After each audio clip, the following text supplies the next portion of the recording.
How to download Zangi app on Android. First, open the Google Play Store on your Android phone. In the search bar, type Zangi Private Messenger and look for the app published by Secret Phone Inc. Make sure you're downloading the official app to avoid fake or modified versions. Tap Install and wait for the download and installation to finish.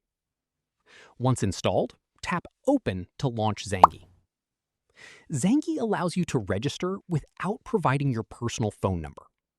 During registration, the app can automatically generate a 10-digit Zangi private number that you can use to connect with other users. If you can't find Zangi in the Play Store, you can also visit the official Zangi website and use its Android download option. And that's how to download and install Zangi on Android. For more Android and app tutorials, like this video and subscribe for more.